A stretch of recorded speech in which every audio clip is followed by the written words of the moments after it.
Welcome to Happy Time Story Time. We're reading Walt Disney's Princesses, Tangled Ever After. Do you see Tangled there? And do you see Flynn? Actually, do you see Rapunzel and Tangle?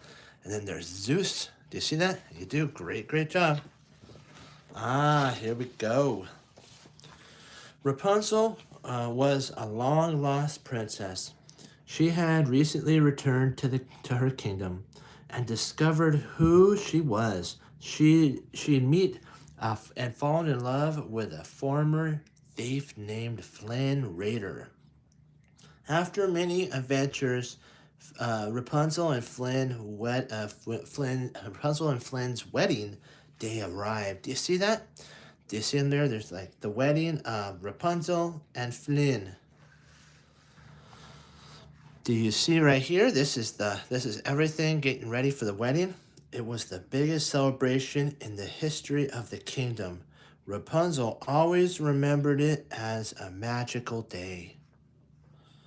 Do you see that? There it is. There it is. All right, let's go on to the next one. Everything was perfect, just like I always dreamed it would be. That's this Rapunzel. Flynn did not. Flynn had one complaint. Later, although his portrait in the royal tapestry, they still can't get my nose right.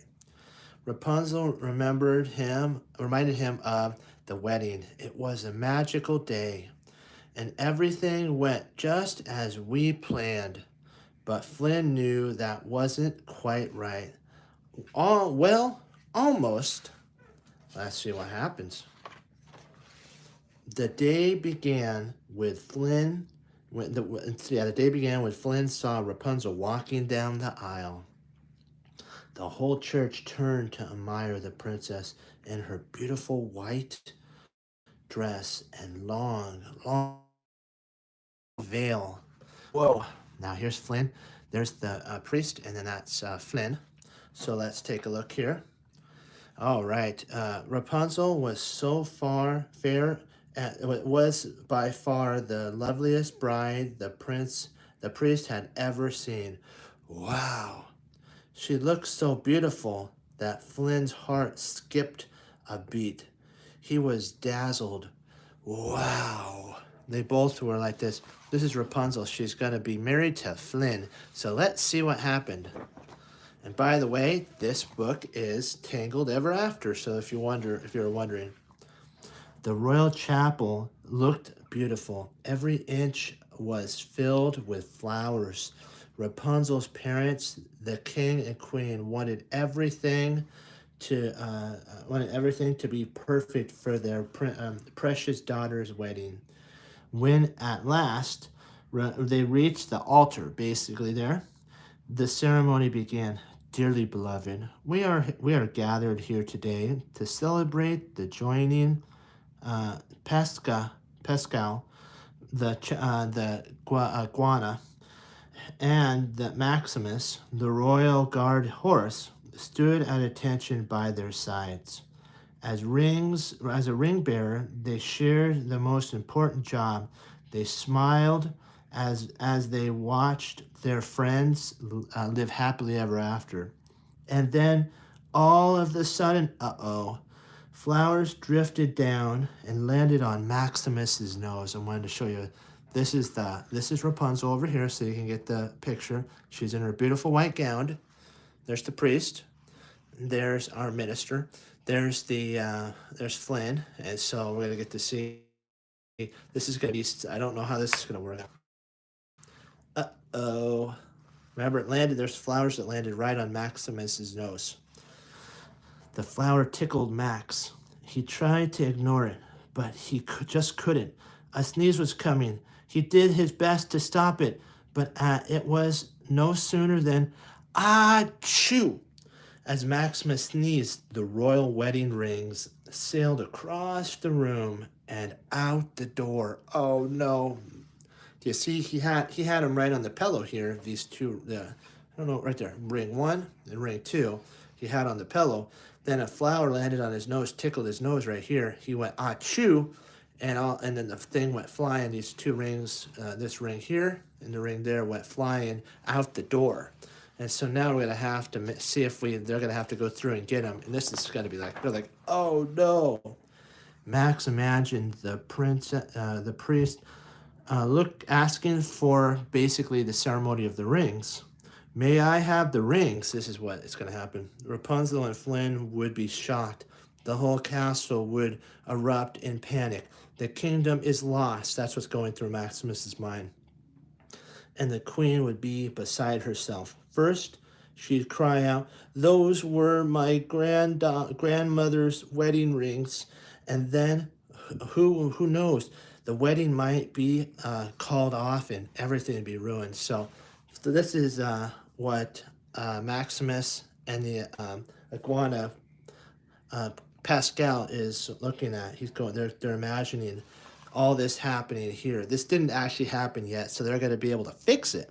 But this didn't happen yet, and it's all right up here in his mind. So we'll get to see if it comes to fruition or not. Only Max and Pascal seen the rings fly.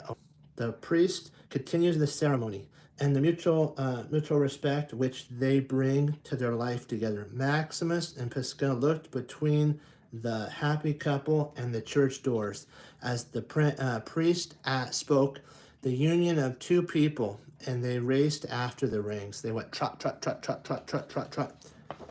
And here we come. The rings rolled onto a piano and over a wall down to the courtyard far below. Uh-oh. Max and Pascal knew they had no choice. They jumped over the wall after the rings.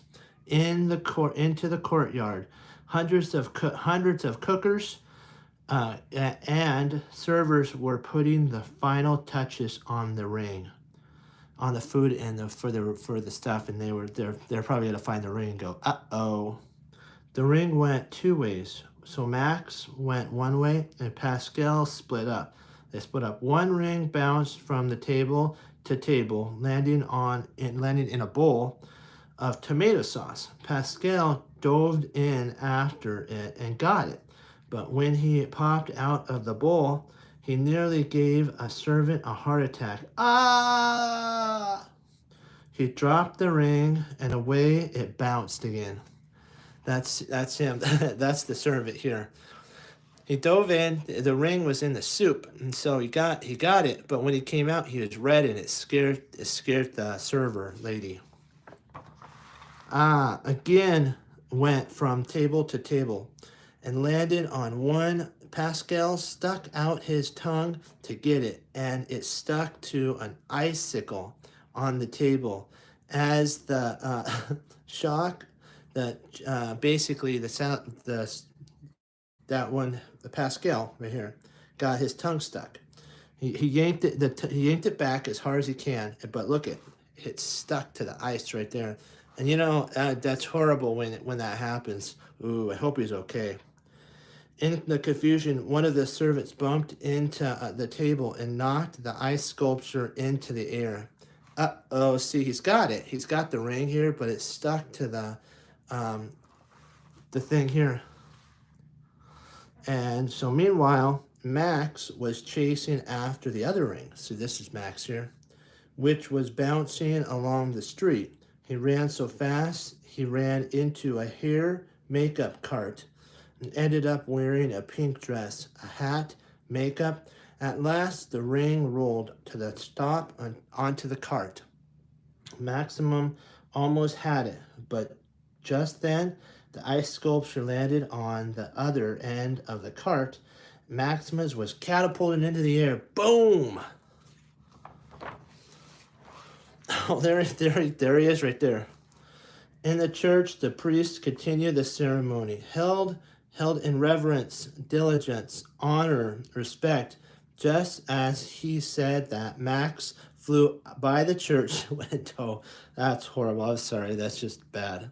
Luckily, everything inside wasn't paying attention. Everybody was paying attention to the ceremony of basically the becoming one husband and wife.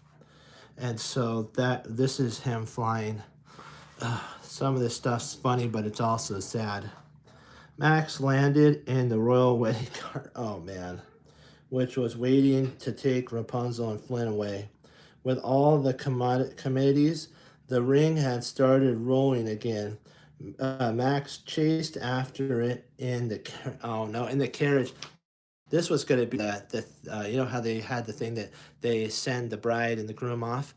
This would have been their cart right here that they went to their honeymoon in. And now he's using it to catch the rings. The ring Pascal was chasing bounced down a sidewalk and into a paper lantern. A little girl was holding. Shocked, she let it go. It began floating towards a net that the royal helpers were holding. The net covered a bunch of floating lanterns that were to be released as soon as Rapunzel and Flynn were married. So basically, these were going to be released up here. So everything's kind of like falling apart. But in the end, you know, everything does work out. So we just got to see how. It's going to be a miracle, but you know, it always happens. Max was able to get a hold of his ring along the streets. Merchants selling royal wedding souvenirs were lined up. They held out pans with pictures of Rapunzel and Flynn, frying pans, commodities, frying pans here. They're saying, "Come get them here, come get them there." That's basically what they're saying. The royal carriage was rolling so quick that because Max's head was sticking out, it banged into one pan after the next, and with a loud crash, he hit the frying pan basically where sign. Do you see how right here? These were all the frying pans that they were going to make and sell with the wedding of Rapunzel and Flynn, and they're holding them out. And Maximus is going bung, bung, bung, bung, bung, bung, bung on all of them. And then finally he hits the cart and smash. He runs into everything. The crash sound like a gong. Royal dove keepers heard it. They hadn't been expecting this basically so soon, but they went to their stations at once. There's the sign, release the doves. So they were going to release the doves, they were going to have the cart, they were going to have the cake, they were going to have the sculptures, the drinks, everything. And it's really interesting what's going to happen. As soon as the sky filled with doves, another group of royal workers looked up. There's the doves. Released the lanterns. The doves were basically assigned to start the phase of the doves, the lanterns, and then all the stuff's going to start happening. Meanwhile, Pascal's lantern had gotten caught in the net, and he was able to climb on it and get his ring. But his lantern was floating, and by then he was so high up he couldn't jump to the ground. Do you see right here? He's in one of these here. These were the dove people that were going to be launched. The doves got launched, which then activated the lanterns, and we're going to get to see what else happened. Having been hit in the head so many times, Maximus felt dizzy. His cart banged into a wall at the edge of a large hill. Max went flying into the air again and landed on the street. A flower cart broke his fall. Up above, one of the doves twirled Picasso's lantern around and around and around, and the salamander got dizzy and let go of the ring. It binged from one place to another until it landed on a hook holding a bunch of hanging barrels. They crashed down on the mountain of a wine barrel that had been stacked for the ceremony. So basically, now the doves hit this, and he went around and around and around and around, made him dizzy. He dropped his ring, which landed on a barrel, which then what happened is this thing fell, and he knocked onto the wine barrels, which knocked Maximus, who you could see is dizzy.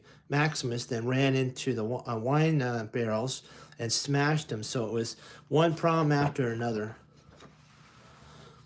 The wine barrels cracked open, and a huge flood of wine gushed down the street. Max ran away and rescued Picasso, whose lantern had landed nearby. Everyone else ran too.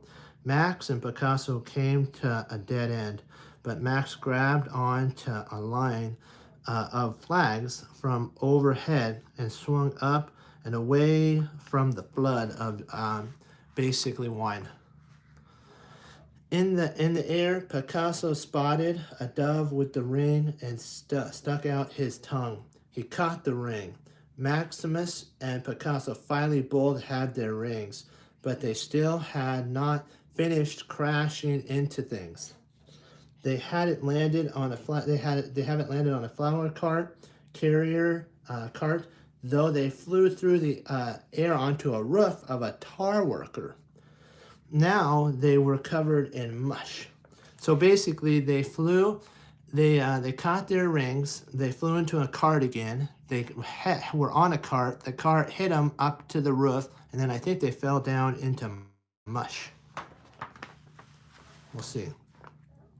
The rings were safe, and that was all that mattered. Max and Picasso raced back to the chapel, covered with tar and food, and wearing strange clothes. Luckily, the priest was just getting ready to say, "Give the rings.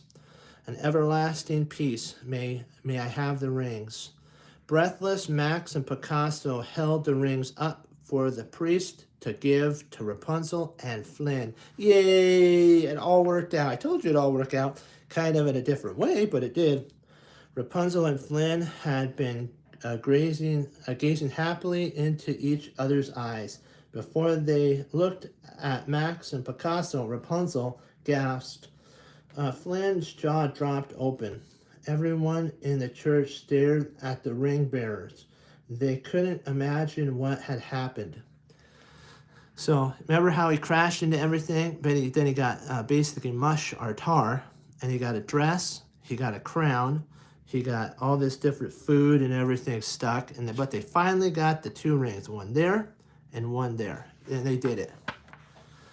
Suddenly, in a distraction, the priest finally finished. Basically after everything was done, the priest finished the ceremony.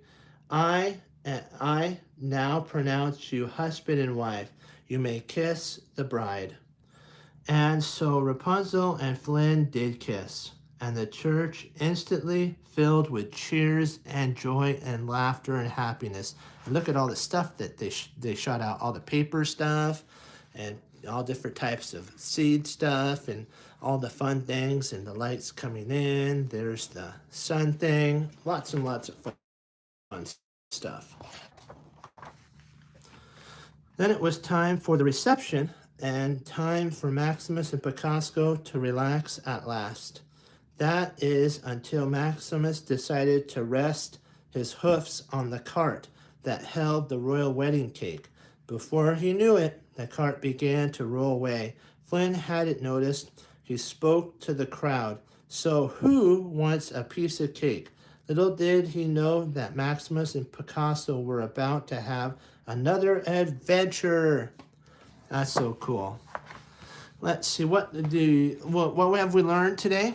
We learned the importance of, you know what, even if something happens and it's unexpected, what we could do is do our best to make it right, like they did, like Picasso and Max did.